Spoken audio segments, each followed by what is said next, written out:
Hello, everyone, and welcome to Honey Badger Radio. My name is Brian. I'm here with Allison, and this is Maintaining Frame number 137, How to Smash the Patriarchy to Music. Or the beat.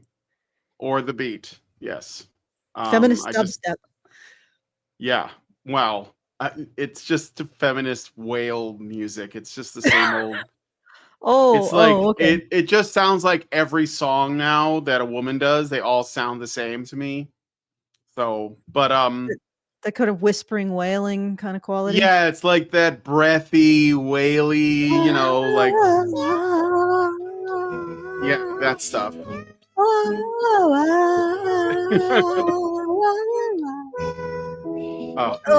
all right. Okay. Yeah. What the heck? Okay, good. That was too much of that. That actually sounds better. That's a cat cover of a Billie Eilish song that so that actually that's a real song, but it's just a cat cover of it, and it was on the Barbie soundtrack. And when women on TikTok and social media wanted to, emote their fifis when they were sad or lonely or felt oppressed, they would cry over that music and put words on the screen. Not kidding. That is the absolute state of music right now. But we're going to be looking at this video from a channel called Beth Roars, and I suppose Beth Roars does music reviews, or she's a musicologist, or whatever they call people who are music scientists now. And she's reacting to a song called Labor, I'm not kidding, by Paris Paloma, who I've never heard of. I have officially become a fossil. Like, I used to try to keep up with the latest music trends, and I listened to bands all the way through the 2010s. And then I just, music is so bad now, I just stopped caring. So it's all fallen behind me. Bring back Led Zeppelin. Yeah. Anyway. I think that would probably traumatize people today. Yeah. By the way, that song you played, my cat really resonated with it, and now really? she is yowling her little heart out because she only got 2 cans of cat food today, and she obviously deserves 4, and she's oppressed. She's oppressed by the humanarchy. Yeah. There she is. She's gonna make her opinion known. Okay. All right. So what did you? So that's well, I guess let's just get right into it. Let's just do it. Sure. Do you want to do any things before we do this? Oh yeah, that's right. Well, I would do the things, except I still don't have the monthly fundraiser up. Well, you could just do the thing for Super Chows. All right. So if you would like to send us a tip, and with that tip, a comment, which is the very best way to send us a tip, and probably the best way for you to send us a comment, go to feedthebadger.com/justthetip and throw a few shekels in the hat, and very much appreciated. And we will read your comment, and it also sort of hang out in the Discord for other people to discuss as well and to cogitate upon. So let's get to the first time code. I am not looking forward to this. Yeah, I feel like it's going to exhaust my cringe gland. Yeah. All right. Let me look at what I think we should see the intro. It's not a long video. It's only 8 minutes. But she's going to talk about the song, and let's just listen to the first couple of half a minute, so we can get a feel for what this is going to be like. It's the lyrics. I was sitting in my producer's studio, and he was working on another artist's music that he was helping her work on a live version of it, and played a little bit to me, and it was this song, and apparently it had already gone viral on TikTok. Wait, still do listen. This is a great song. It is so powerful, and there is a reason that it went viral.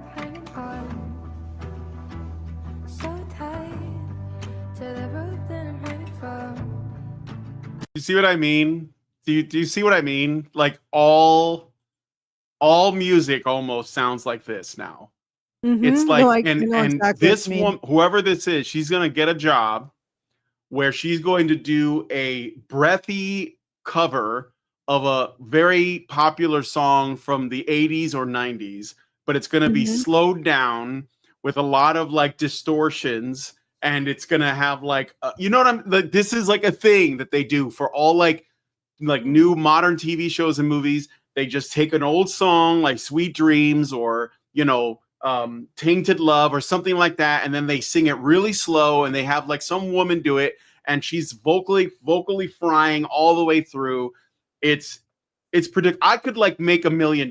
Like I can find a song and say, okay, let's get a woman to cover this. I'm sorry, I'm a little caffeinated.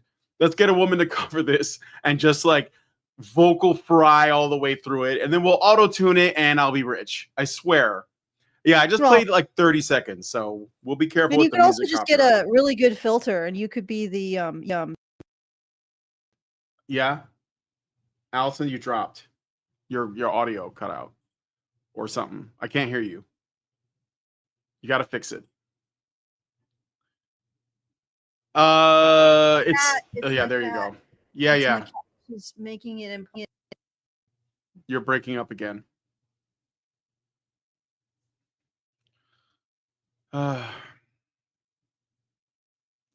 Yeah, it basically makes it sound like everything you've heard before, but it is supposedly a new song that's viral. And Allison dropped out of the call at the whim of the cat.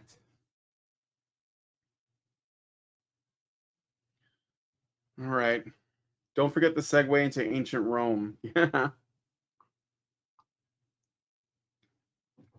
Remove the cat. Yeah, now Allison's completely gone. I don't know. Sorry. What? Okay, this is the fly in the ointment. She is the one. She is the source of the technical difficulties. I'll put her in the other room. Okay.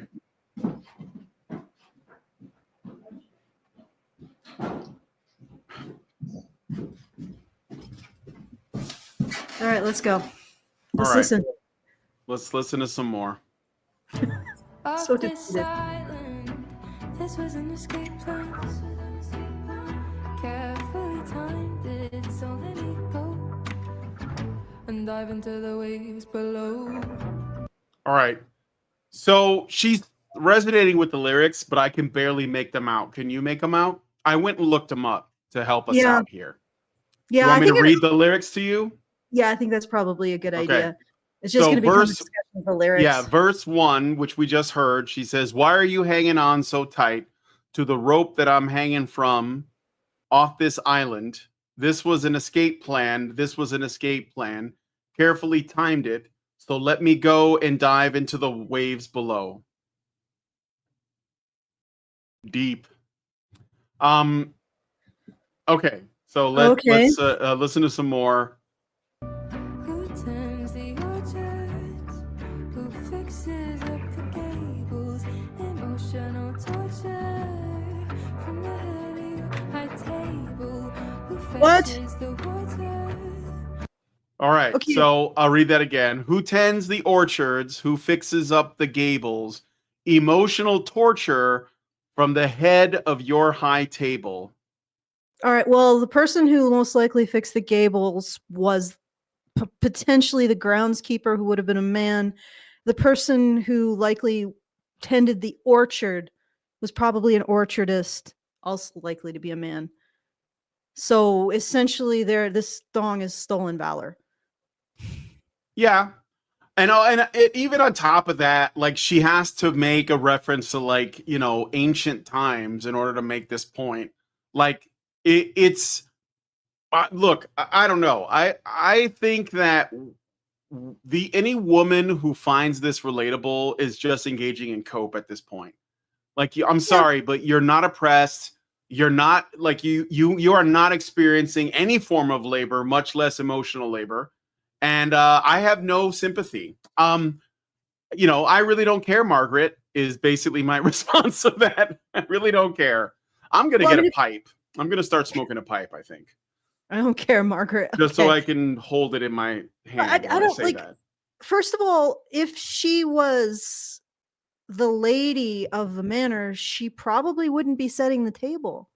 She'd be Yeah, well, directing a small army of household staff. unless they were living like they didn't have servants and stuff, in which Then they case probably he's wouldn't have silverware or right, glassware. Like right, this right. is what's, I mean, they construct this fiction about history, this absolute fiction about history, and then they lay in front of it and pretend they're a victim of it. And yes, there was a comment a couple days ago about a woman who was saying, we were oppressed in the medieval times. And it's like, okay, so you are now a gestalt with every woman that's ever lived. Miss me with that Yeah, shit. and men, by the way, And because like men yeah. were also oppressed in medieval times. If there was a class of people who were, who were probably considered lower class. I don't even know if that means oppression, to be honest. I mean, life was hard for everybody. The Yeah. poorest people today have it better than kings of old. Yeah, it's like So, in the that's the truth. Like mhm. the guy at the head of the table, probably a couple of his brothers died in war to have that Yeah, table and that yeah. land. But of course we don't.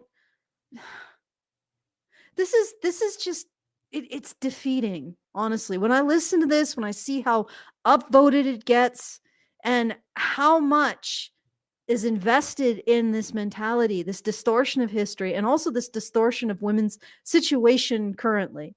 It's just like, I definitely find it depressing. I suppose that's not a really helpful thing to say. I think that women do this like I don't know, maybe what they want is to feel safe and loved, and they don't. And so they lash out at men in the abstract, and their I don't know, way of trying to take control of their situation without actually like getting off their ass and doing something with their life is to listen to music and say, "Oh, I so relate to that," and then share that with other women online through social media, at least in today's day and age. And then other women see that, and they also, it's like this, you haven't watched it yet, Allison, but in Midsummer, there's a scene that was extremely striking of one woman experiencing pain, and this cult, they have all these other women come around her and they all cry with her, even though they're not experiencing the pain that she's experiencing. They're just crying together, like some kind of, like collective blob of sadness and agony. And she is made more upset by that, but also felt more connected to those women, even though they didn't have the experiences she had. And as a man, I just don't get it. So I'm on the outside looking, and I'm just like, you guys look absolutely insane. But I think this is what women do. They like with well, whatever happens to be going on, right? Like with the whole like, your body, my choice, right? Women Mhm. who probably will never actually have to confront any of the consequences of that, because I would imagine that they will be somewhat careful with their, with their fertility, but they really wanted to be a part of this sisterhood thing that was going on. So they went on social media and they started crying, or they started making, pretending to be Katniss Everdeen, from Hunger Games, and like fighting the patriarchy, but they aren't going to do anything. It's just cope. That's what I think. It's fine. Like I'll laugh at it because I think it's just cope. And Well, yeah, it's yeah, definitely cope. Because yeah, despite being the most oppressed group of people throughout all of human history, in every single epoch of history, women have never made much of an effort to get out of their oppression. mm-hmm.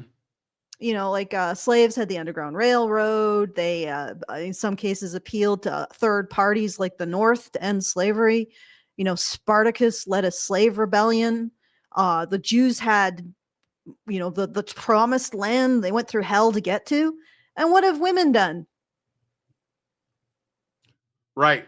I mean, They in created particular, feminism, which just appeals to men more. Yeah. I mean, it is not very appealing. I'm not saying that feminism is very appealing, but all at the end of the day, feminists have as a solution to their problems is to continue to ask men for more stuff, the very people who they say would never give them a thing.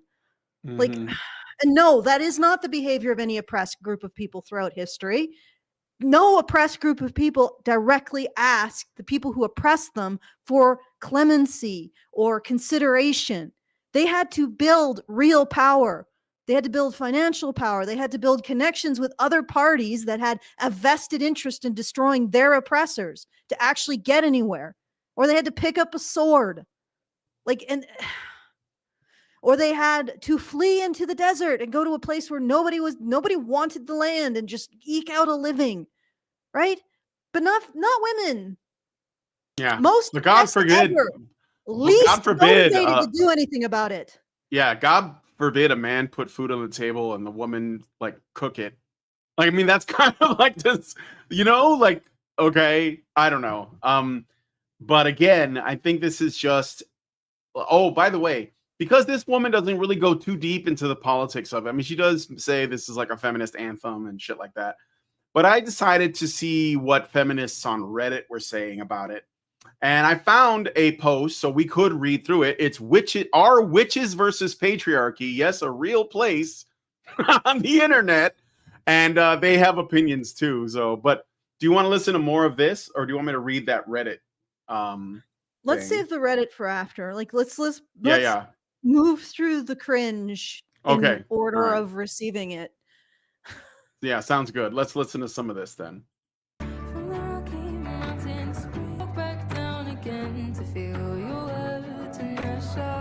I'm gonna let it run through the chorus. Okay, the beat drops, but let me just read more of the lyrics so you know what she said, because you can barely hear it, because it's breathy and like faint, and I don't know. I just don't vibe with it.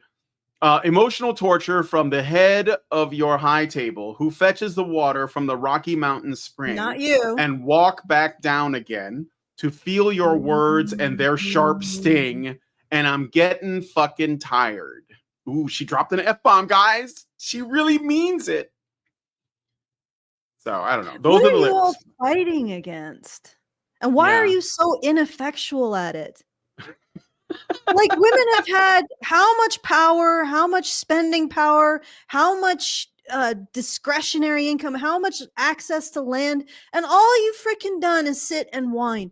Like, every other oppressed people throughout history would give their eye teeth for your ability to create a world that doesn't oppress you, and yet you haven't done it. I'm calling your bluff. I'm calling your bluff. Right? The reason why you aren't walking away is there's nothing to walk away from. Yep. All right. Let's listen to more of the. Now she's getting into the chorus, which of course this chick is vibing with big time.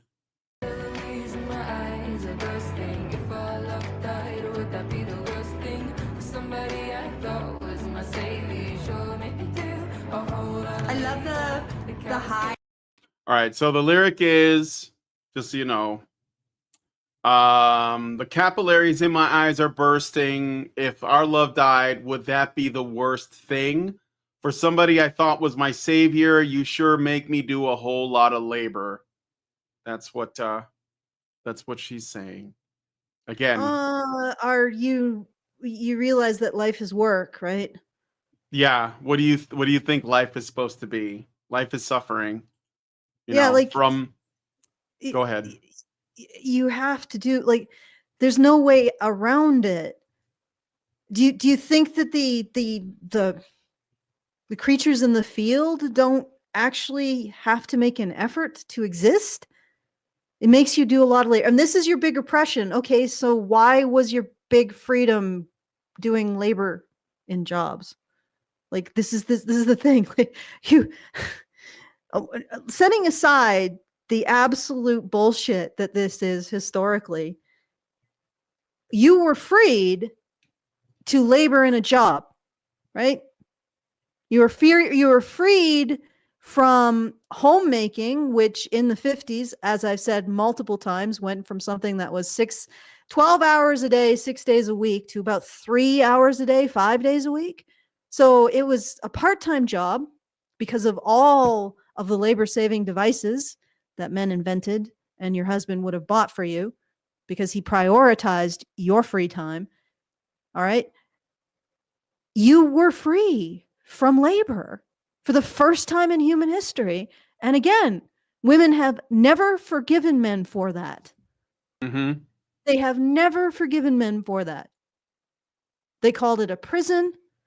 Like, who knew, guys? You know, you build a home, you invest all kinds of labor-saving devices, you turn your wife's job from something that, you know, permanently swells her knuckles up so that she looks like a backstreet brawler because she has to constantly go out in the freezing cold to beat up freaking laundry.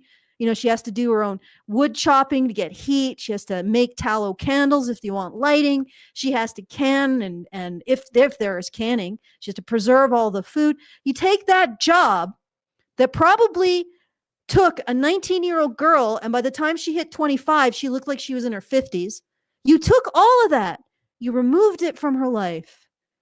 You gave her a safe place with indoor plumbing, heating, lighting, access to the world's knowledge, ovens, laundry, Running water, electricity, washing machines, refrigerator, all of that.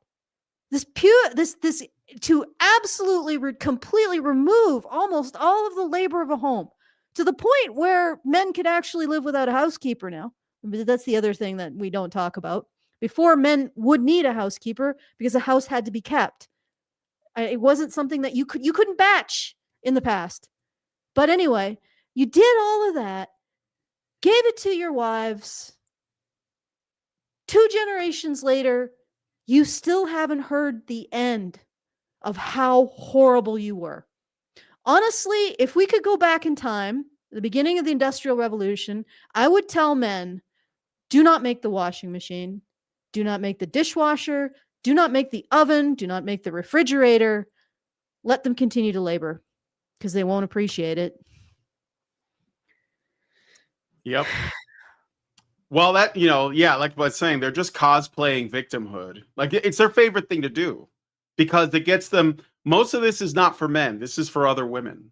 They're trying to get in the good graces of, let's say, you know, socially hostile women that will shame them and condemn them and alienate them and turn other women against them. And social media, which is Call of Duty for women, is the battlefield under which that happens. So when women dress up as ketchup bottles to protest The Handmaid's Tale, they're mostly doing that so other women see them doing it. When Selena Gomez cries on camera about, like, the, you know, her people being deported, she's not doing that because she actually cares about those people, because otherwise she'd give them one of her 4 mansions. She's doing that so that other women see her doing that.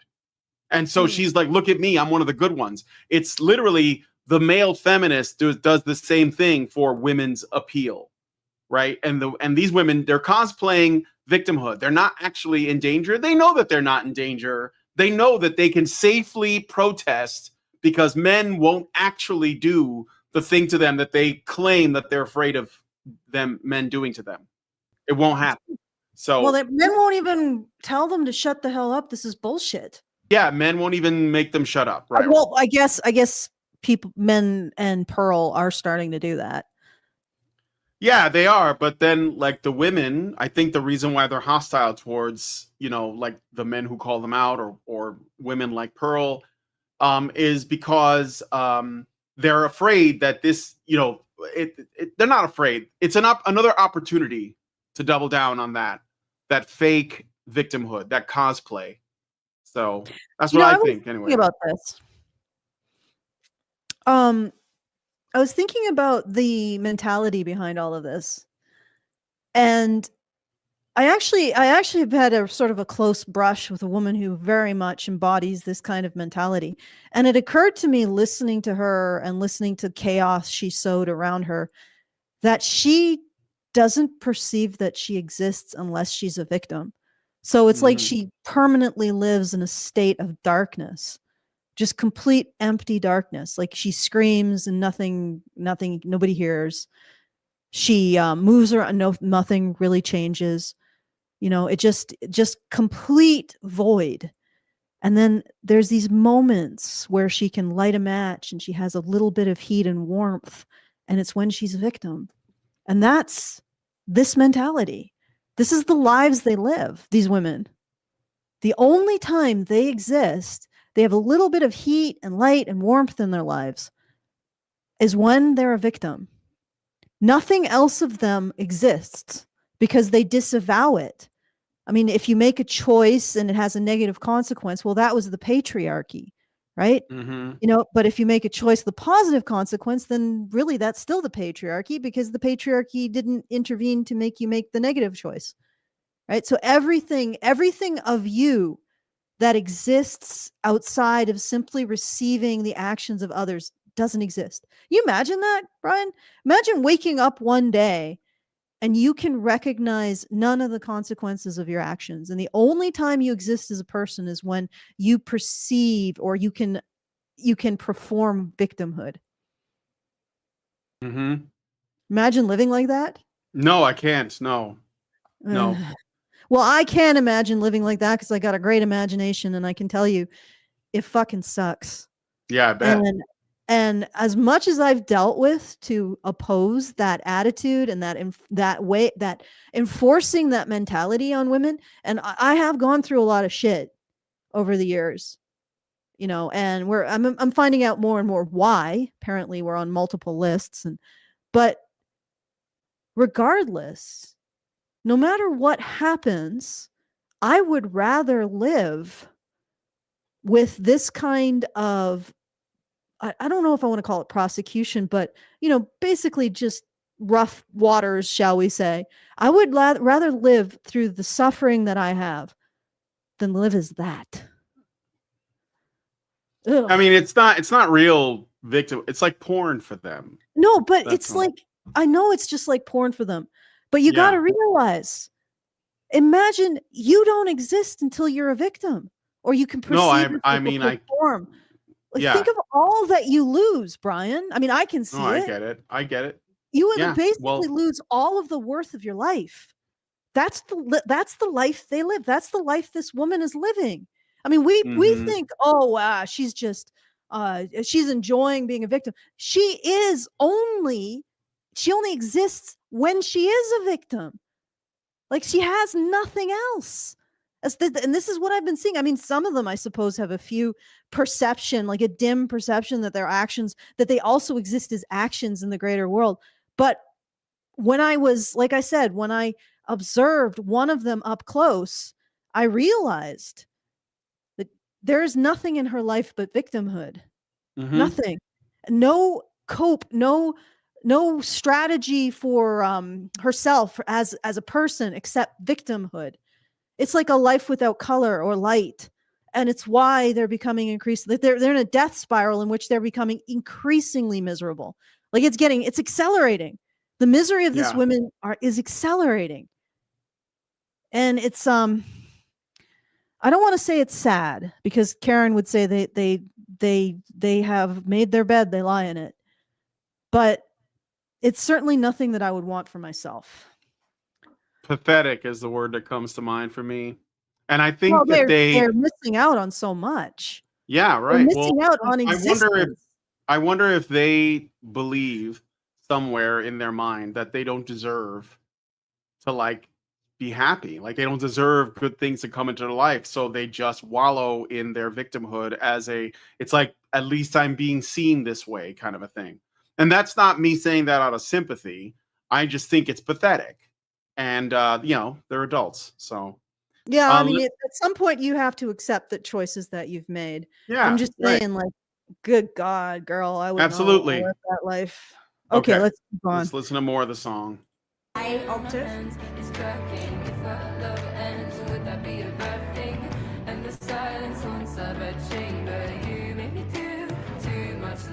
It has become an anthem for young women, for feminism, and looking at women's role in the world throughout history. And you really...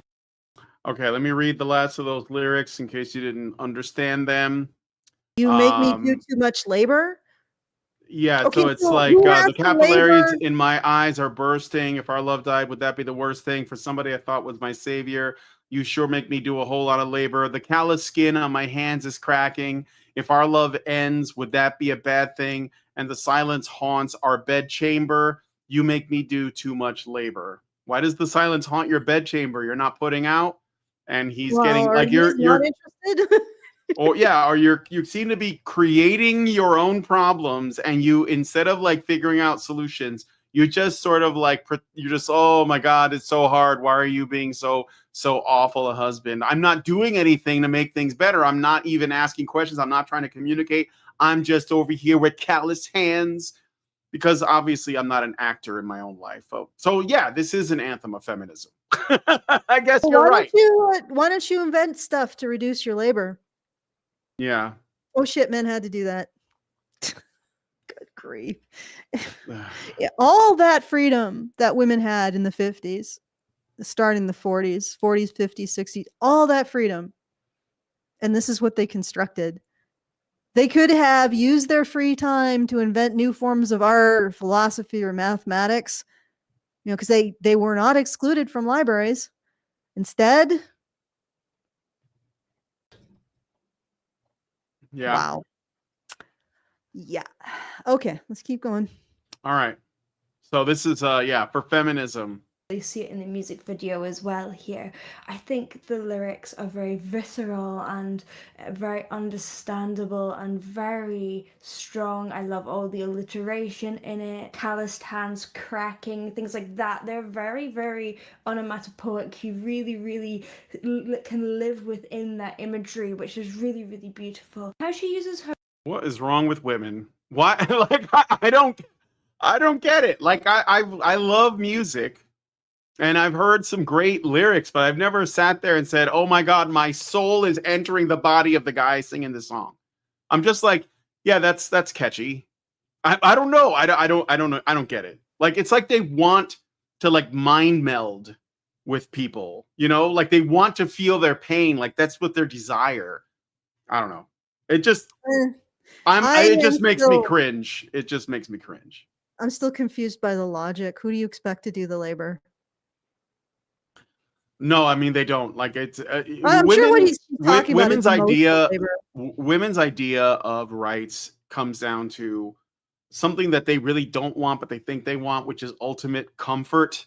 And they want men to essentially be their arms and legs and do everything to maximize their comfort and their desires. And the desires of every person is bottomless, but they don't care. That's why when you ask feminism about like, well, what rights do men have that women don't?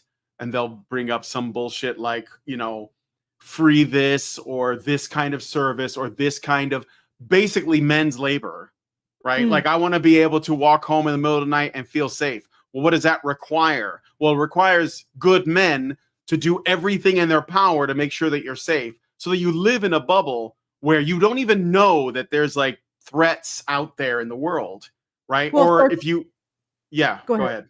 Well, I was going to say, of course, they argue that the reason why they're unsafe is men. So why can't men stop criminal men? And it's like, well, yeah, they have to appeal to patriarchy to fight patriarchy. Yeah. Like women are manufacturing criminal men. Where do they come from? Single mother homes. Mm-hmm. Where do male rapists often come from? Sexual abuse by women. I'm not saying that the women they abuse are responsible, but if we want to actually get rid of male criminals, we have to address the harms that are done by mothers to sons. And we're not prepared to do that, right? And because we're not prepared to do that, we have to employ men at the end of the cycle to try to control the violence of these other men. Right. And again, like there's also like genetic components. It's just not something that men can control consciously. They cannot change the existence of criminal men because there are genetic markers for antisocial personality disorder. There always will be unless we breed it out through eugenics. And there will always be a small percentage of abused boys who go on to lash out at the world. How do we deal with this? Well, we take the men who don't have these deficits and we waste their lives on managing them for the benefit of everyone. Mm-hmm. And of course, that is the existence of the criminals is evidence of men's nature rather than all of the men who prevent the criminals. And when they do engage in these kinds of activities, punish and put them away. Those men they don't reflect men's nature.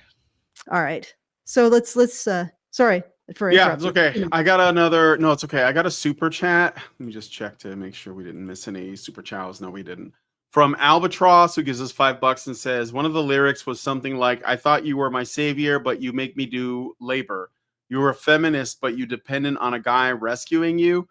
Well, I mean, like, yes, but the ultimate goal of this is another one of these kind of anti-relationship, anti-male things where it's like, oh, I don't need you. You make my life harder for no reason, so I'm going to leave you now. But like, no, it's a good point though. Yeah, it is. I mean, obviously, that's like at the root of it is we want men to do our bidding and not expect anything in return. That like almost all of this boils down to the same dynamic. Right? Yeah. Like when you're dating, when you look at those dating interviews and the guy and the the man on the street is asking the woman, like, what do you expect from a man? And they'll list off all of the things that they want. But then when they say, well, what do you bring to the table? And then she'll be, well, my presence, it's me, I'm here. And so like that, you can just expand that. And it's the same when feminists say this is what we expect. And we don't want to be doing, like, we don't want to do labor, but we have expectations. It's the same thing. You can go back to Manifestel, who always says what? Men are labor and men are risk. What does that mean? Well, I don't want to do stuff for dudes. And I also think they're dangerous. So like, what does that mean? Well, you're not going to be able to commit. Like you're basically saying there are no good men. So I'm just going to not breed and I'm going to die alone. And I mean, like, I know women don't want that, but that's the attitude they have right now. And then inevitably they get like up to their 30s and they're putting up videos on TikTok from their car saying, where are all the good men? Whereas the good men have with good women probably found good women. Yes. So, it's what it starts with humility. And these people don't have it. Well, and here's the thing. It's not the truth. Okay. Mm-hmm. All relationships are risk and all relationships are work.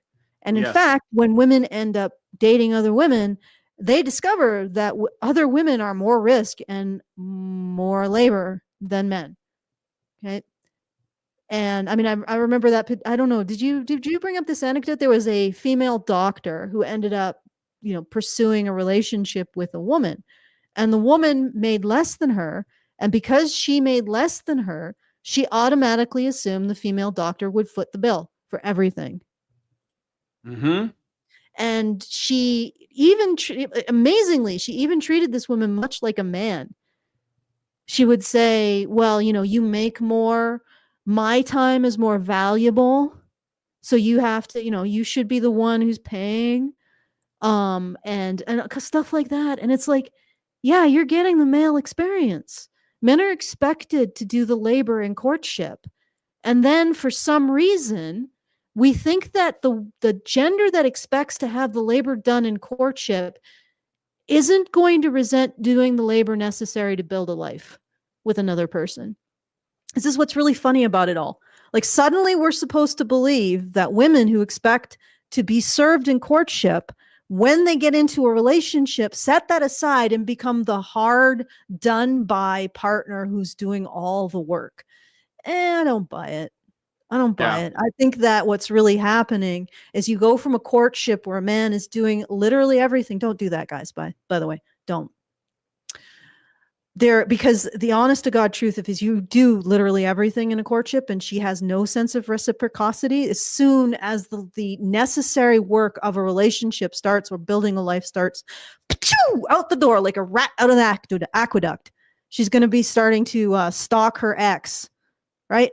So don't even play by those rules. But regardless, as soon as the woman hits the work necessary to build a life, and she has experienced throughout the courtship not having to pull her own weight, what does she do?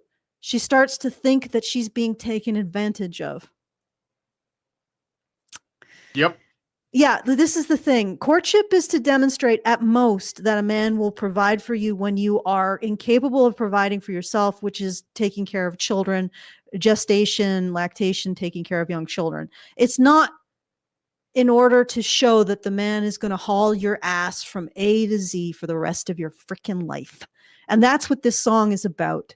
It's about a woman who doesn't want to lift her own fucking head.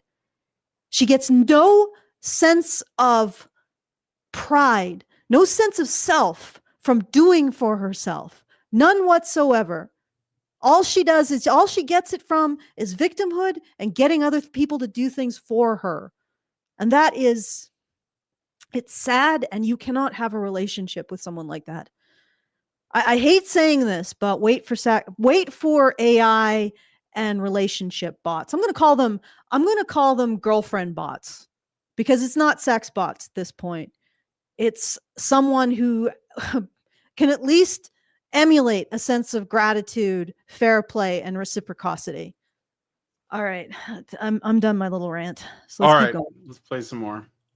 Her voice is really interesting. I'm going to go and scoot back to the first verse. I think she's probably kind of a mezzo alto singer, and she's bringing her head voice down really low, so it's good to like. Okay, she talks a little bit about the music science or whatever. I don't know if that's as interesting. 250. I guess there might be more on feminism here, but there isn't a lot.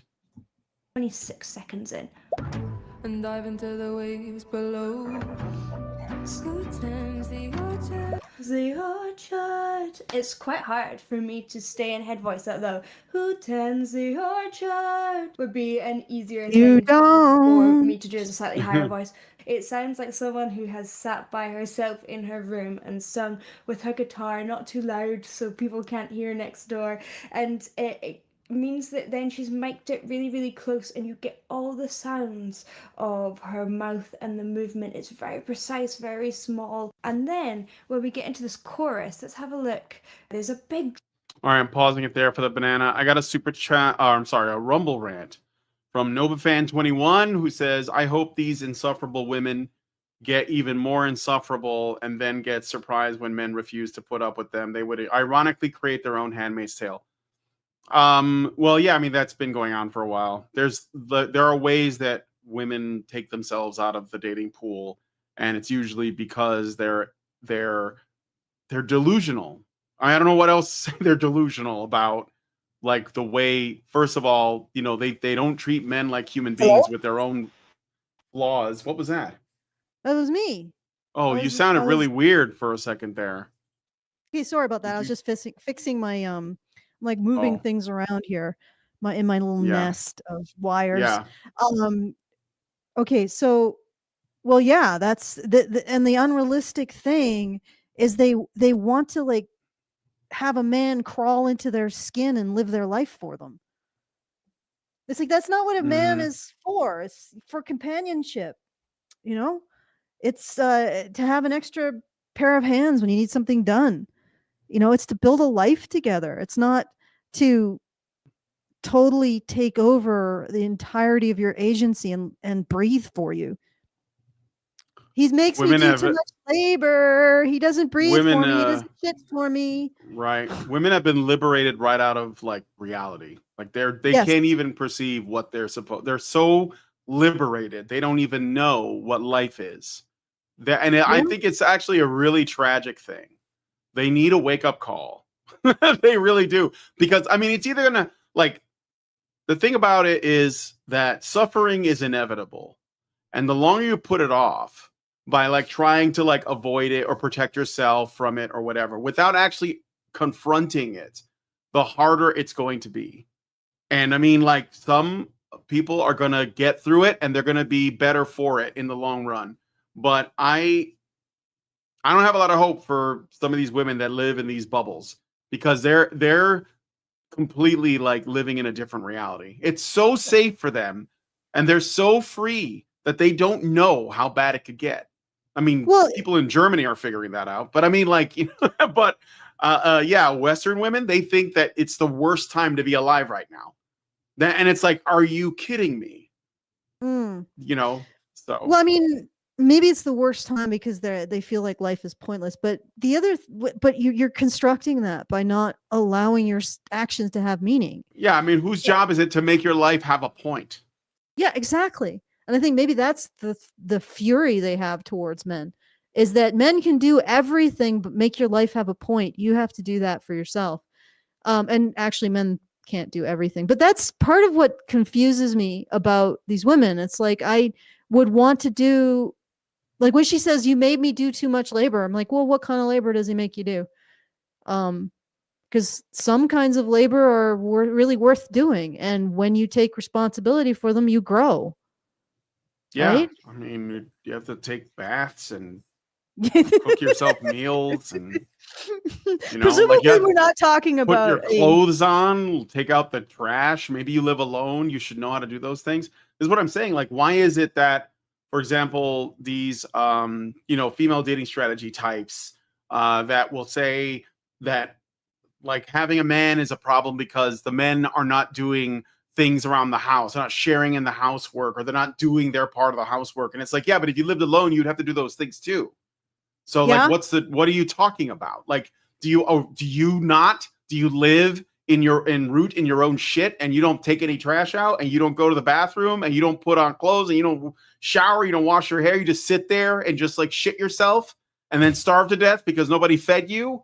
Like what is your life? It's return to the ultimate infancy, the ultimate state of utter infancy. So yeah, don't get mad because like if you live alone, you have to take care of yourself and you have to take care of your home. If you live with someone, like you're married or something, then you have to, you do this as a team. That's what people do. It's very, I don't even like, why am I explaining this? I don't understand. Okay, simple thing. Just ask yourself what you would have to do without your partner. There you go. Yeah. That's it. And in many cases, these women wouldn't even be able to pay their own bills without their partner. Well, yeah, I wonder how many there are still living at home with their parents. But there is no push to get them out. Like we judge men based on whether or not they live with their parents, and if they don't, like what does their situation look like? We don't do that to women at all. I remember I knew a guy who was my boss when I used to work in an art supply store, and I was the assistant manager. He was the store manager, and he had a wife, and they were very happy. And I've been to his place, and we would hang out and watch movies. And then one day, his wife he caught her cheating on him, and they got a divorce. And they both had to move in with their parents for a while because they were sharing everything, and then they had to live on their own. And he was so ashamed of having to live with his parents for any period of time. And he was like, I can't even start dating again, because he was like in his 40s, right?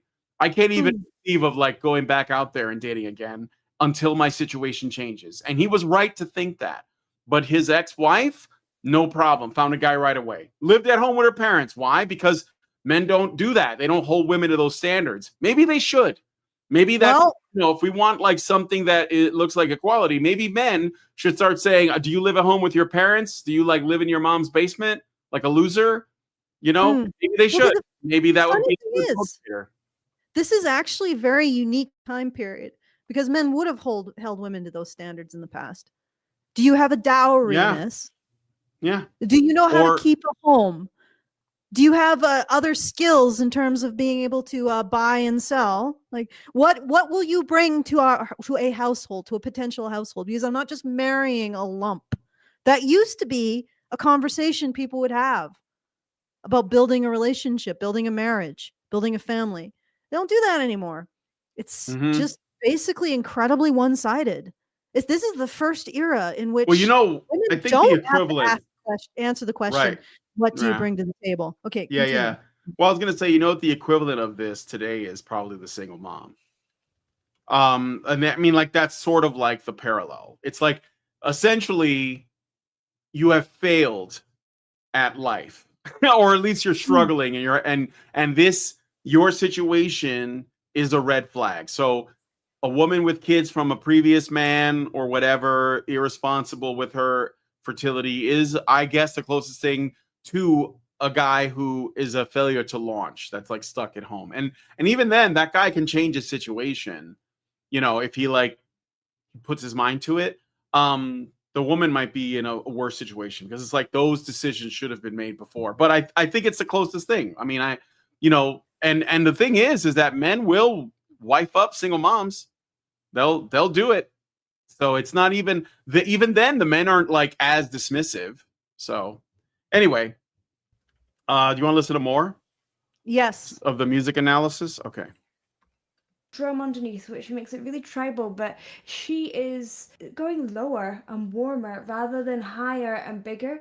I thought was my savior, sure made me do a whole lot of labor. The callous skin on my hands is cracking. If our love ends, would that be a bad Sometimes I feel like I just crush these women by looking at them. They're just like, where the hell did you come from? Some sort of other dimension in which people are made out of floss, like gossamer sugar floss and light? Like, ugh. Yeah.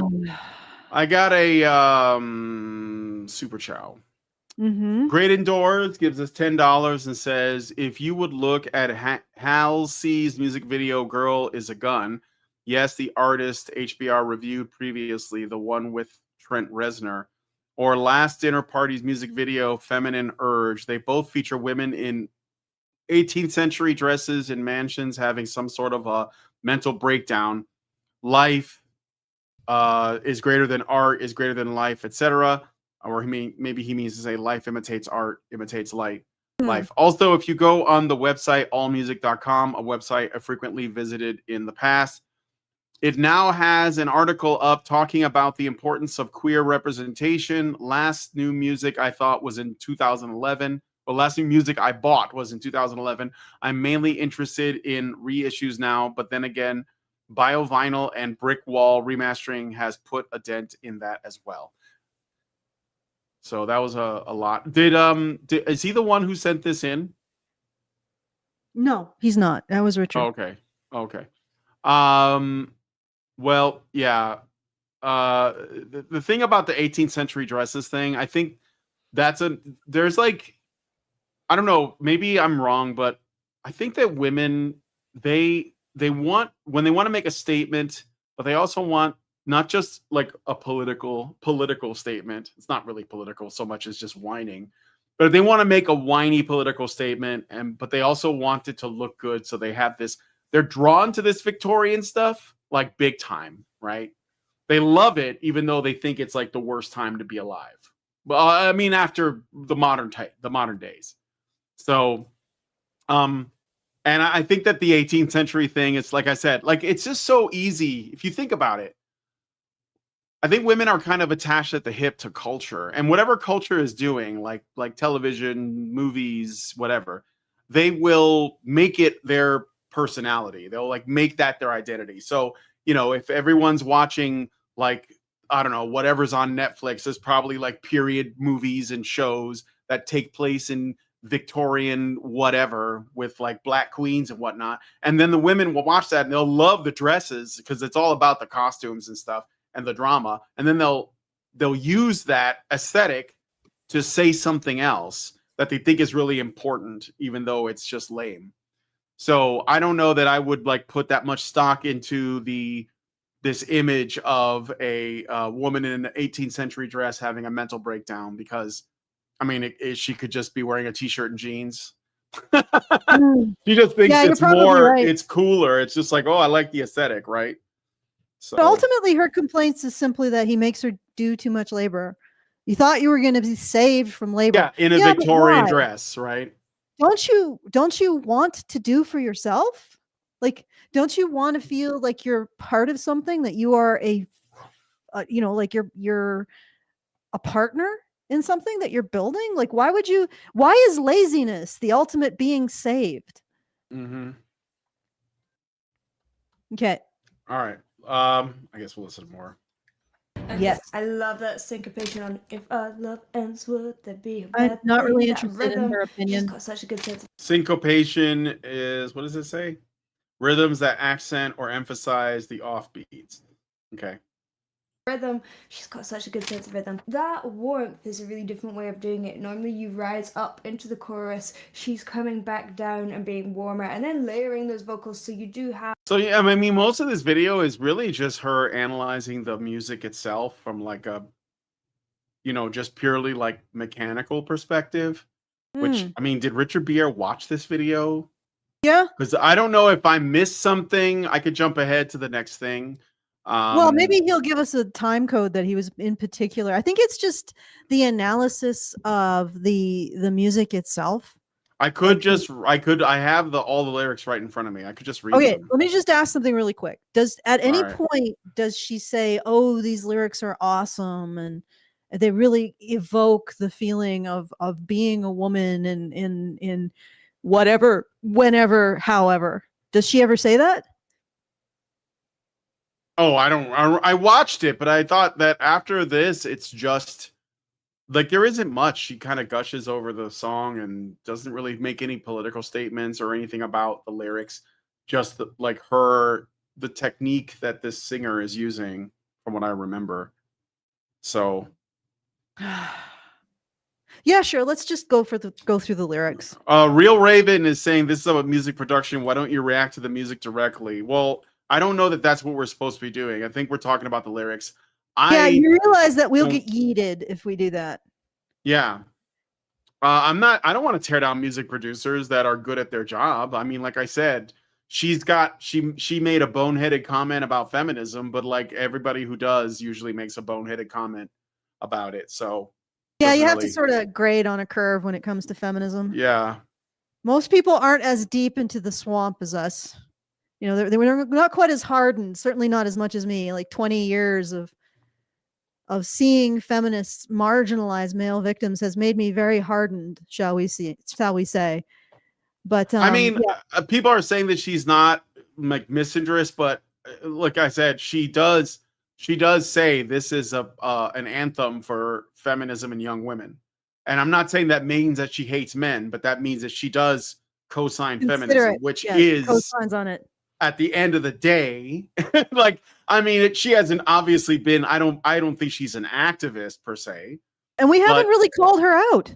No, I haven't said anything about her. Mostly we've been talking about the lyrics. We've basically just been responding to her video to respond to the song, so we don't have to directly respond to the song and get yeeted.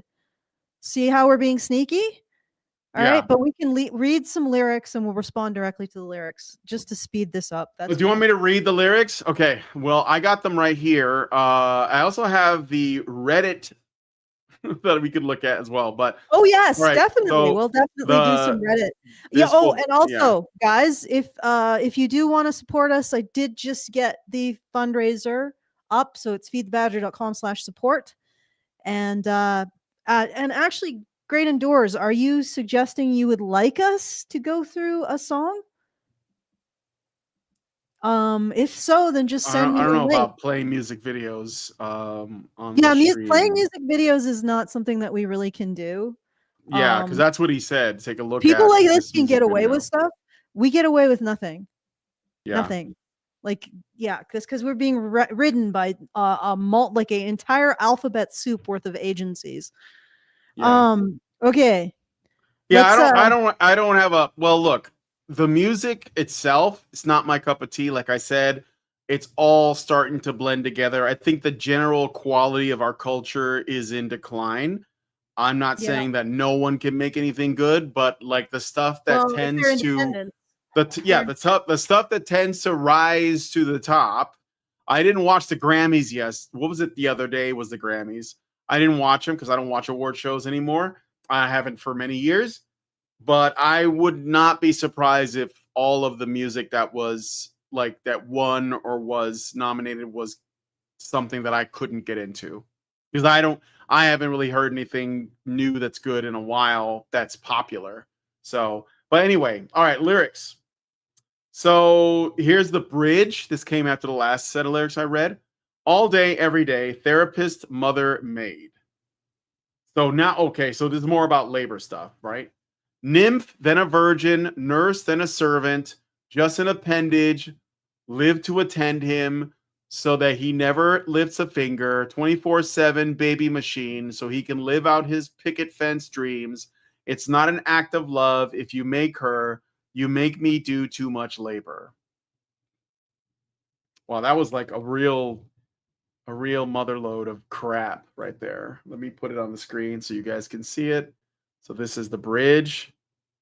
Every day, therapist, mother, maid, nymph, then a virgin, nurse, and a servant, just an appendage, live to attend him so that he never lifts a finger, 24/7, baby machine, so he can live out his picket fence dreams. It's not an act of love if you make her. You make me do too much labor. Gish Gallop in a song, yeah. Alston, I can't hear you if you're talking. I still can't hear you if you're talking. Hello? Yep. Okay, all right, I'm back. Well, let's discuss this. All right. So, what is acceptable labor? Okay, all day, every day. Therapist, mother, maid. Okay, what is acceptable labor? Bringing in half the income? Let's just go one thing at a time. So what is meant by therapist? Do you mean that if he's struggling with something and he has problems at his job or at home or something else, that you don't think that you should help him with that? Like, what did people do before therapists existed when they were stressed out or dealing with something? Did men maybe depend on their wives to help them? Isn't that like what it means to be somebody's partner?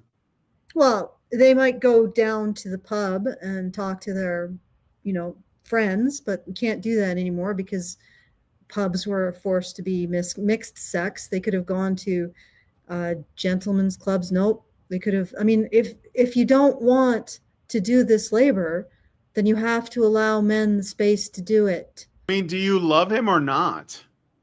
Like, if you love him, is it labor? Obviously. Like when you have children and you have babies who are completely helpless, are they labor? Like, yeah. what is it in women's brains that makes them see people who depend on them as some kind of obstacle? I think the honest to God truth, Brian, is that they've been utterly and completely broken by a world that doesn't demand enough from them. And what I mean by demanding enough is, I think that women have been broken by this socialization. And like, this is the first time in human history that women don't have their own job.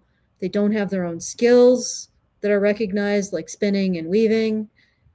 They don't have their own space where they can pursue a job, which, it's like their brains have dropped out of their head. You make it sound like that they would do it if they knew they could do it. They don't want to do it. No. I'm not saying that at this point in time. I'm not saying that's the truth. I'm saying that after generations of this, I think they've lost their way profoundly. And it's like if you took a kid and gave them absolutely no way of understanding the consequences of their actions or how they could take care of themselves, you would understand the damage that does, right? It's like you have to go out of your way to teach. Like, I have a dog. I have to go out of my way to teach the dog how to behave in certain circumstances. Still, I fail in some ways, but if you don't do that, if you don't teach them these things, they don't have the skills. Like, for example, if you punish a dog for barking, the dog gains control over his barking, right? Mm-hmm. If you don't actually punish people for certain behavior, they don't gain control over that behavior. Like, they become compulsive about that behavior. We have nothing in our society that punishes women when they play the victim. So they have completely dissolved into that. And it's just like, it's like watching a person's brain melt. And anything, any ask, they can't stand up to. Like they talk about liberation and empowerment, but they've become so fragile. They can't stand up to things that anything. They can't stand up to adversity or suffering. Somebody else's responsibility. Anything that they suffer, somebody else's responsibility. So they gain no growth. Like that quote that you have repeated several times. What's the quote? Suffering. It's, let me look it up really quick. I can't remember right now. It'll just take me a second. All right, Romans, I think it's like but Romans it's 5, actually got a lot of suffering. wisdom to it. Well, yeah, because it's in the Bible. Okay, so rejoice in your sufferings, because suffering produces endurance. Endurance produces character, and character produces hope. And I think that's true.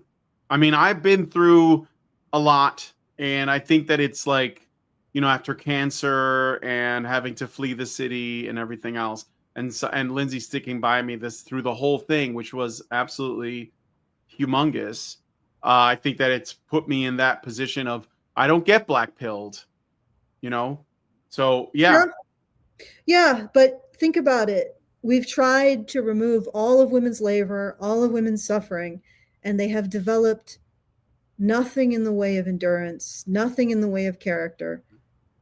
And everything, like in a relationship, simply being asked to care about your partner, to listen to his troubles, has become too big of an ask. And they can't stand up to the least amount of expectation. And I don't know what to say. I don't know what to do to change that. But it's what do you have if you don't have character? Like, what do you have if you don't have your ability to overcome adversity? Like, what do you have left if you don't have that? Yeah. I mean, the suffering is coming. There's like, and the longer you put it off, the worse it's going to be. But we'll see how you respond to it is going to determine, like, you know, whether or not you continue to suffer, or if you will actually like find some hope. If they are complaining about this, they are in for a rude awakening. Yeah, worse than a virgin, exactly right. Worse than a servant. Like, well, first of all, right now in the U.S., according to the General Social Survey, men do about 4 to 5 hours more work a week than women. And that isn't even accounting for the fact that men and women judge work differently. A woman will, if a man and a woman are doing laundry, a woman will call it work from the moment she puts the laundry into the washing machine and turns it on, and then goes and reads a book and waits for it to stop. She will count that as labor. So she turns the washing machine on. She goes and reads a book, I don't know, with Fabio on the cover. And then when it chimes, she goes in, she puts it into the dryer, she turns it on, goes, reads the book, it chimes, she takes it out and she folds it, you know, like maybe 3 hours, right? All of that she will list as labor. Yeah. Every single minute of that will be 3 hours of labor that she did. A man will do exactly the same task, and he will estimate his labor, how long it took him to turn it on, put the stuff in, how long it took him to move it into the washer and then turn it on, and how long it took him to fold it.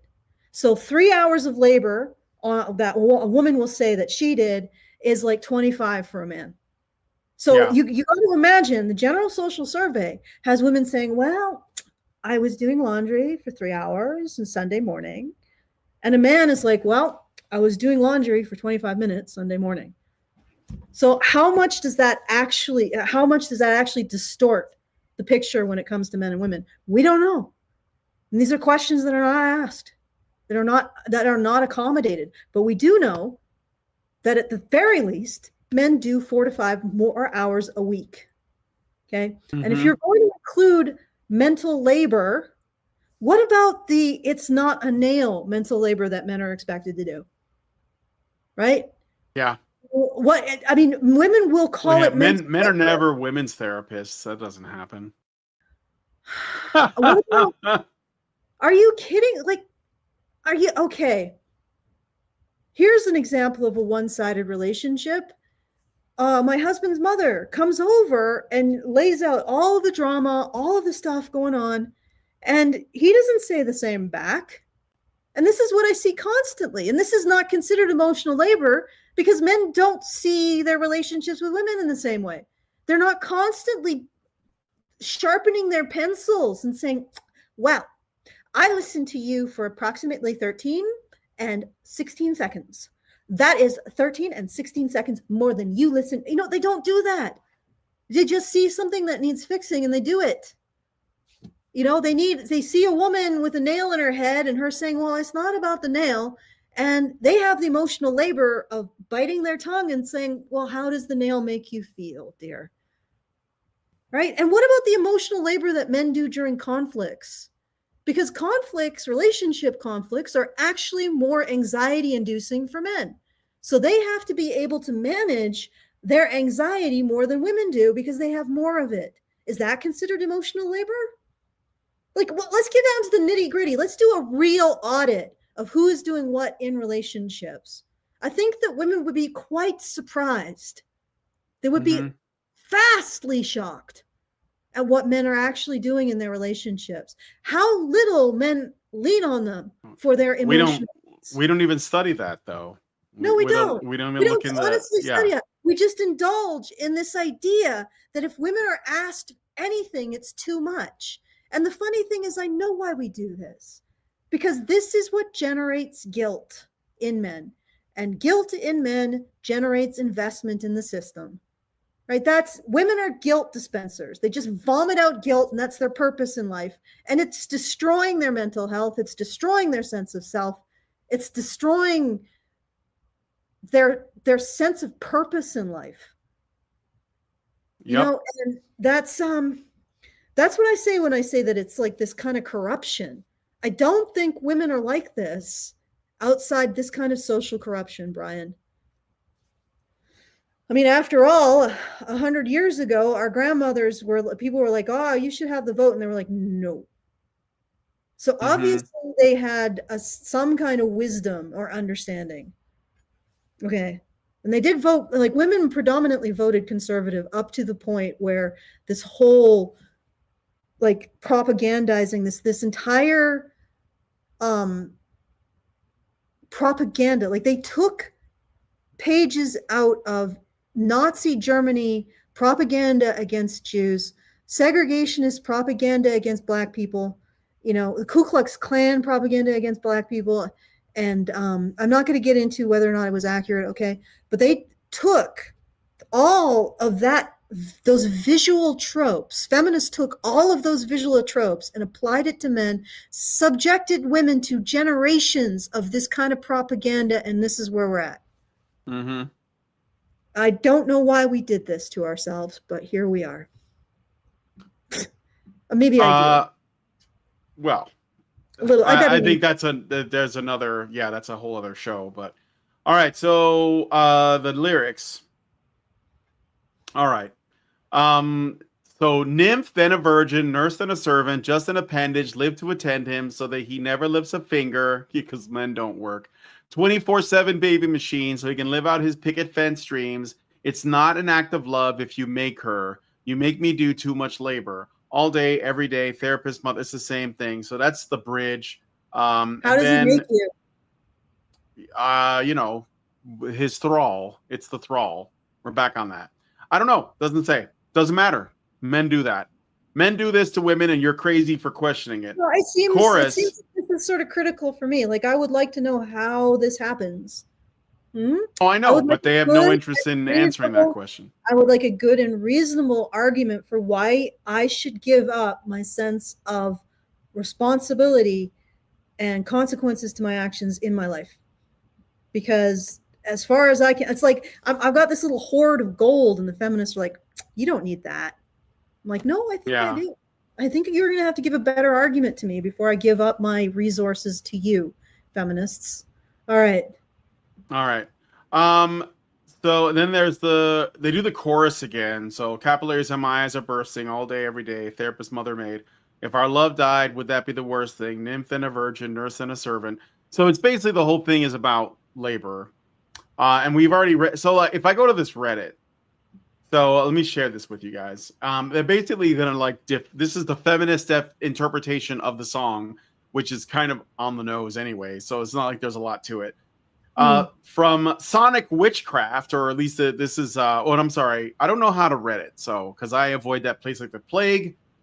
But Are Witches versus Patriarchy asked the question, how do you guys feel about the song Labor by Paris Paloma? It's about the emotional labor women are forced and have been forced to do for hundreds of years. The music video is highly symbolic and the lyrics are fantastic. Here are some details I noticed. I know you're a smart man. I know you're a smart man, and weaponize the false incompetence, its dominance under a guise. Addressing how men will pretend they can't do something badly on purpose, won't do something until they're asked, etc. You know what's really funny is like they recycle things that Hannah Wallen has pointed out about women years ago. Mm-hmm. She talked about, she had a blog post, I forget what she called it, but she talked about weaponized incompetence and how women engage in it in order to avoid certain activities like cleaning bathrooms, picking up changing the tire on your car, and all kinds of stuff like that, and painting and all kinds of tasks that are laborious. And now apparently only men do this. Yeah, actually no. First of all, not only men do this. This isn't another situation where only men do it. It's like this constant drive to blame all negative human behavior on men. But regardless, it's just like, first of all, not only men do it. And second of all, does the false incompetence come from not wanting to do it, or having done it and then been picked at because you did it wrong? Mm-hmm. So you simply decide to pretend you can't do it any further. Because this is another thing that women do. They demand men do something and then they micromanage them. Yes, I know about that. Well, it's like they want things done a certain way, and men may have their way of doing things. But instead of doing it themselves, they just insist men do it the way that they want them to do it. And that's when they become micromanagers, yes. And also this emotional labor thing. Like before we start buying into who does more emotionally, God damn. Think of the emotional labor of having to be in a relationship with someone who talks about emotional labor and has a accounting system. Good goodness. Emotional labor. Good freaking Lord. You know, I'm actually looking forward to women dating each other. How do you determine who has to do the emotional labor? I guess it's the doctor who makes more. She can't be expected her partner to do emotional labor because she brings in the money, so she should be the one who does all the emotional labor and most of the housework. It's something that I noticed in the past. Like, it was actually a movie that I watched that was about a horror, like a survival horror. There was zombies or something was going on, and there was these two women. They were sisters. And what ended up happening is the more sporty and tomboyish of the two girls ended up being put into the man's role. And so her sister, who was an ungrateful, resentful shitheel, would extort stuff out of her weaponizing her victimhood. That's another thing that women weaponize, victimhood, in order to make everything revolve around them. For sure. And she did this, and it's like when women have to contend with other women, what happens is one is sort of crushed into the male role of service to the other and abiding by. And this woman, the sister that was the damsel, I guess, to the woman's tomboy, she made everything about her, everything. And the big climax is the tomboy actually falls in love with this guy and potentially was going to leave with him, except her sister was raped and she had to stay, and her sister couldn't leave with them for some apparent reason. It was this big moment that Well, actually, she just didn't want to or something, where her sister used her victimhood to extort the destruction of her other sister's life. And I'm like, yeah, that's what you got to look forward to, ladies. One of you will end up being the one who has to sacrifice, the one that's seen as slightly more masculine, the one that has to do the emotional labor, the one that has to pay the bills, the one that obviously should be underwriting everything because you're the doctor and she's a waitress or whatever. Good luck. And what's interesting is now that we have a generation of girls who are pursuing this, their mental health is in the toilet. Like, women's mental health has been in the toilet for a long time. But this generation of girls pursuing relationships with other women,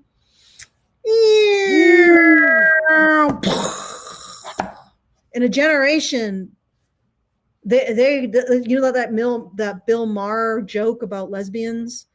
They're the old lesbians who've been, maybe it's not Bill Maher, but it was a joke. It was a stand-up comedian who talked about, go to a lesbian bar, and not the young lesbians who are just fresh, but the ones who've been in the scene for like 5 years. Yeah. And they're chain smoking and shooting back vodka, and they're like, oh, they just look like they've been on the rigs for 10 years. Yeah. They're just haggard because they've had to deal with women. Mm-hmm. And they don't have the emotional hormonal system of men. Because you guys are sort of made to deal with us. Yeah. All right, let's keep going. All right. So then they talk a bit about the lyrics, the other lyrics. All day, every day, therapist, mother, maid, nymph and a virgin, nurse and a servant, just an appendage, live to attend him so that he never lifts a finger. And the feminists under this writes, and I know they're feminists because this is witches versus patriarchy, refers to the unfair standards are held up to. Be crazy in bed, but a virgin. Be a mother/nurse first and a wife second. The last line means do all the work so he doesn't have to even move, but it also means do all the work so he doesn't hit you. Oh my God. Oh, go ahead. This is just excuses for failure. It's like I talked about this a while back. I don't know if it was with you or with the writers group, but oh no, I was with you. I talked about how you get these girl directors. I don't want to say female directors or woman directors. They're just girl directors. You get these girl directors, these woman child directors, and they preload their failures. Like they march out and they'll say in front of their producers, yeah, well, if I lose money, it's because of the evil misogynist who didn't come to see my movie. And by the way, this movie isn't for men. It isn't for men, and it isn't for pick-me's. And it isn't for pick-me adjacents, and it isn't for straights or sisses or any of you guys. And and if you don't go, you're the bad ones. And it's like, and then her movie tanks, but she's preloaded failure. She's explained why she's going to fail. This is another thing I find really annoying with women. They seem to love this shit. The pre-failure self-talk. So this entire song is pre-failure of a relationship. So this is what she's saying, so that she doesn't have to take responsibility for the failure of a relationship. It's somebody else's fault. She doesn't have to take responsibility for abjectly failing to keep a relationship. It's really the man's fault for wanting her to have provide something at all. Like, how dare? He made me do too much labor. That's why the relationship failed. He relied on me for anything. I mean, geez, like what man would do that? What misogynist would rely on a woman for anything? Like, how dare? Mm-hmm. Like, don't you realize that women are completely unreliable and incapable? How dare you rely on them for anything? And then that's preloading the failure of the relationship. Or it's even preloading the failure of getting into a relationship in the first place and continuing a bunch of casual sexual encounters. And you're just like, oh, it's not because I'm a coward with poor social skills. I'm just thinking about, like, it's because the other thing is there is they're referencing, so it's a feminist referencing or relating to another feminist who wrote a song that makes a claim about men, and she's using the claim that the one feminist makes about men to like co-sign her own claims about men. What I mean by that is this lyric, just an appendage, live to attend him so that he never lifts a finger. And then this person extrapolates from that. The last line means do all the work so he doesn't have to even move, but it also means do all the work so he doesn't hit you. So now we're presuming that the original person who wrote the lyrics, and they probably did mean this like as a double meaning, right? That not only because men, you know, we never do anything, we don't work, we don't do anything around the house, we're just lazy bums, and also violent to our spouses because reasons. And you also married that guy under like what? But the, you know, this is like there is an allegation, and I think it's very serious to imply this stuff when women can so easily just be like, "Oh, I know what you meant by that," you know. So yeah, like, and of course, here we all know that domestic violence is reciprocal. Like it's not always reciprocal, but women engage in as least as much as men. Okay, so this is like, and all of this, as I said, is preloading failure. And I think it just like, I think what we're seeing is the hoof prints of massive insecurity. Like these are really insecure women who are buying into narratives that preload failure, that excuse their cowardice as self-righteousness, that make them think that wanting desperately to find a man that's going to fix them is empowerment.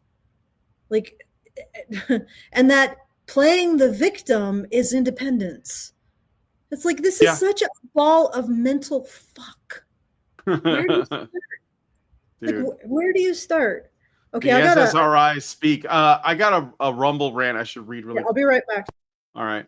NovaFan21 gives $1 and says, I think instead of waiting for women to get into relationships with other women, we can just wait for women to be each other's roommate. Women can never get enough drama in their lives, LOL. All right. Thank you for that, NovaFan. It was Bill Burr. That's right, J.O. Bales. That was Bill Burr that told that joke about lesbians. I think that this is just like women poisoning the relationship of it's crabs in a bucket mentality, ultimately. Like, this is why I never go on Reddit, even for the men's rights Reddit, except for like maybe to look for stories, because everyone on there is like a nihilist pissant and they all drag each other down. And when it comes to victimhood, they love it, especially these feminist pages. Holy shit. I'm sorry, but I can't do it. Okay, then she talks about the music video, which I don't think we should watch, but she says the music video, as I said, is symbolic. At the beginning of the music video, you don't get to see the woman's face. She's invisible. In the middle of the video, she starts eating a pomegranate, a fruit representing fertility and marriage, but also representing death and feminine independence. That's kind of all over the place. Near the end of the song, when she sings about what would happen if she had a daughter, children start singing the chorus with her. If you guys haven't listened to this song, I highly recommend it. There are no lyrics that talk about a daughter, though. Just a 24/7 baby machine, which is like, like there are videos of women who are mothers who have children, and they talk about how much they regret having children. Like, when those kids see that video, they're gonna be like, "What the fuck, mom?" But anyway, there's a lot of they did not only are they like just kind of pathetic, but they've also not only preloaded their failure, but they've also preloaded their child mommy issues with their kids. I don't know, so it's fucked up. Okay, even cats are labor. Yeah. Lala Lovegood says, one of my fave songs since I heard it for the first time. It's perfect for angry moods, sad moods, and I've had male friends tell me to explain things in a way they've never considered. So 12 out of 10, those guys are called orbiters, and they just want to fuck you, lady. NovaFan21 they've never considered the... Yeah, I know. Whoa. Lasted women, women victims? I never heard that. Still viewed as chattel. Says chattel, dudes. Okay, Nova Fan gives another $1 and says, feminists date bad boys and ignore healthy men. Also, feminists, why don't men do all the housework after his full-time job? And why do men refuse to take us at our word? Dude, I don't know, man. We know. Disastrous Choice says, can we talk about how this song is a spell? Like, holy fuck, you can feel the power vibrated down to the mitochondrial DNA. Oh my god. It's a spell, guys. A spell. Yes. In the name of Satan. My favorite line. Yeah. My kiddo sent this to me, woke me the fuck up, and I'm eternally grateful. Oh no, you fucked your kid up too? Ugh. Yeah, so these are just woke you up to what? Like, know. isn't our society completely saturated in the idea that women are victims? Because again, that's women's function. That's our main function in our society, is to dispense guilt in order to get men to buy into the system. It's like, I don't know. I don't feel like that's my only role in life. Yeah. Just vomit forth guilt to make men feel like they're obligated. So if you want to subject yourself to it and you're watching, the song is called Labor with a U by Paris Paloma. And it's actually, the song came out like 2 years ago or something. So it's not actually a new song. It came out in 2023. Yeah, March 23rd. So like 2 years ago. And the woman who made the video response made it a year ago. So what I'm guessing is that the song is old, but it went viral on TikTok later, because there's a lot of like songs on TikTok that become popularized through TikTok. And that's why Beth Roars made a video about it. But it's trash. And people who like it are also trash. Well, so, it's pre-failure. Yeah. There needs to be things that women can fail at. And they need to be able to fail at life. And men need to stop saving them. But Allison, everything is the fault of Adam's original sin in the garden when he blamed Eve. And we have to like bring back the divine patriarchy by restoring that and make everybody a special brand of Orthodox Christian that I don't even know how to define. And that's the only way we're going to save anybody. Sorry, I just wanted to get that out there. That's not like referencing anything specific. But divine patriarchy agrees with my every political belief. Yeah, it just so happens. But it's very specific. Yeah. Okay. I don't know if we should allude to our own... No, I just want to throw it out there. In case you're wondering, that's the fix. Do you ever rewatch Coast to Coast when it was Art Bell? He used to have this caller called JC. And are you talking about Space Ghost, Coast to Coast? No, that's I don't know what that is. I didn't watch either of those, but I was just curious. It was based on a actual talk show called Coast to Coast that dealt with the paranormal. And I see. The Coast used to have this guy called JC, who's a bit deranged. Like he was JC? Yeah, he believed that Satan was behind everything, and he's a bit of a Bible thumper. Does JC stand for Jesus Christ? Because maybe he was onto something. Somebody ask him, what does the JC stand for? But anyway, he and it feels like maybe we've got our own JC. He used to be hilarious when he'd call in, and he'd say to Art Bell, "Oh, you're full, you're a spawn of Satan or something." It was good. All right, I'm just saying that this is a little bit of an obscure reference, so I made another obscure reference to increase the obscurity. That is pretty obscure. Apparently, that show you're talking about is still on. Yeah, it is. It's just with a different. Yeah. Okay, I gotta satiate the cat. All right. Maybe we should wrap it up. I don't think there's any more blood we can get out of this rock. No, I'm sorry. So. Pomegranate juice. You gotta squeeze the cat. Squeeze it. And then she settles. Squeeze the cat. Squeeze the kitty. Gotta hold her like a football. Some people know this reference. Okay. All right. Yeah. There's nothing more that we can squeeze out of this rock. Yeah. It's done. It is Well, completely. I hope this was a satisfying dive into. What it does tell me though is honestly, it's very easy for a woman to make a lot of money with music because all you got to do is sing about how hard it is for women. You don't have to be good at singing. You can auto tune it. You can have AI write the lyrics and then just put it out on. I swear to God, you will make millions. You'll make a mint. Maybe I should do it. I can get an AI voice that sounds like a woman, And then you get can AI to write it, and then just put a beat to it and put it out there on TikTok, and maybe like put stock footage of a woman crying in her bathroom or something with like mascara running down her face, and I'm done. I'm gonna wait. I just wait for the checks to come. What lyrics do we have? I'm a woman. All you gotta do is powerful, and I'm a victim of everything imaginable. Yep. Of all the things imaginable, exactly. I'm a victim of this bubble bath. I'm a victim of my alcoholism. I'm a victim of toxoplasmosis. Yeah. I'm a victim. I need a man to save me, but don't save me because I'm independent. Why won't you save me? Like on and on and on and on. I'm not trying to be good. That's all right. Okay. All right.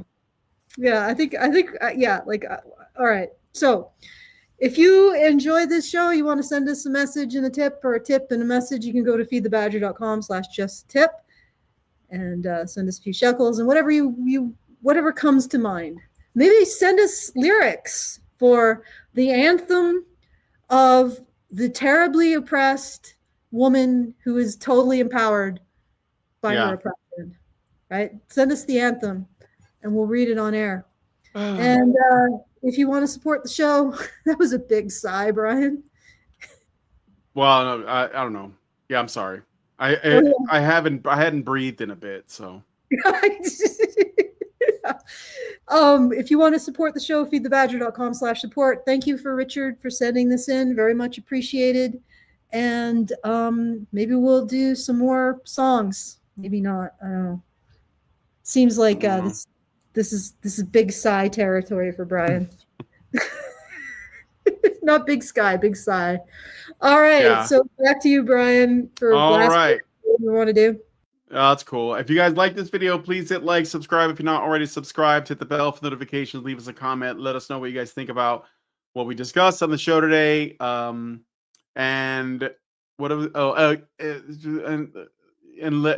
just share the video, I guess. If you want to torture somebody, share the video. All right. Thank you guys so much for coming on today's episode of Maintaining Frame.